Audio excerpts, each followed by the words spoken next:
Hi friends, అందరికీ నమస్తే. Welcome back to my channel. మా విలేజ్లో అయితే భోగి పండుగ చాలా బాగా చేస్తారు ఫ్రెండ్స్. ముందుగా పిల్లలు పెద్దలు ఆడవాళ్ళు కలిపి రామాలయంకి అయితే చేరుకొని రాముల వారి పల్లకి పట్టుకొని ఊరంతా మేలుకొల్పులు ఊరేగిస్తారు ఫ్రెండ్స్. ఊరేగించిన తర్వాత మేము ఎక్కడైతే భోగి మంట వేద్దాం అనుకుంటున్నాం అక్కడికి వచ్చి హారతి ఇచ్చి భోగిన మంటనైతే వెలిగిస్తారు.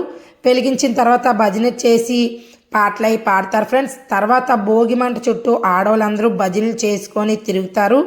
తిరిగిన తర్వాత చాలా సరదాగా డ్యాన్స్లు అవన్నీ వేస్తారు ఫ్రెండ్స్. చూడడానికి అయితే చాలా సరదాగా ఉంటుంది. మాతో పాటు మీకు కూడా ఆ భగవంతుడిని ఆయుర ఆరోగ్యాలు భోగభాగ్యాలు అందివ్వాలని నేను మనస్ఫూర్తిగా కోరుకుంటున్నాను. భజన కార్యక్రమం అవన్నీ అయిపోయిన తర్వాత మధ్యాహ్నం నుంచి అయితే మా ఊర్లో అన్న సమారాధన కూడా జరుపుతారు ఫ్రెండ్స్. నా వీడియో కనుక మీకు నచ్చినట్లయితే నా ఛానల్ లైక్ చేయండి, షేర్ చేయండి, సబ్స్క్రైబ్ చేసుకొని మరిన్ని మంచి మంచి వీడియోలు అప్లోడ్ చేస్తాను. Thank you for watching.